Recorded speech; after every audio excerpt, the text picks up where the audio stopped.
எதுக்கு? விடுதிகளை நடத்துவதற்கு சப்சிடி கொடுக்குறாங்க.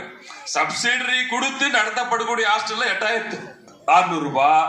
இப்பயும் 4 ஷேரிங்க்கு 6,000 ரூபாய் வாங்கின்னு உட்காந்துருக்கிற ஒரே மக்கள் நாம தான். நான் என்ன கேட்கிறேன்னா, நம்ம அரசாங்கத்தை விட பெரியவர்கள் அல்ல, அரசாங்கத்தை விட பணக்காரர்களும் அல்ல. ஆனால் மனத்தால் இந்த சமுதாயம் ஏழை எளிய நடுத்தர கிராமப்புறத்து முதல் தர பட்டதாரி ஃபர்ஸ்ட் ஜெனரேஷன் கிராஜுவேட் பீப்புள்லாம் பெருநகரங்களுக்கு வந்து உழைத்து அவர்கள் வாழ்க்கையில் அவர்கள் முன்னேறி நாட்டை முன்னேற்றி அவர்கள் குடும்பத்தை காப்பாற்றி அவர்கள் வாழ்க்கையில் ஒளி விளக்கு ஏற்றுவதற்காக மெழுகாக உருகி 365 நாளும் உழைத்து ஓடாய் போகின்ற ஒரு சமுதாயம் விடுதி உரிமையாளர்கள் சமுதாயம்.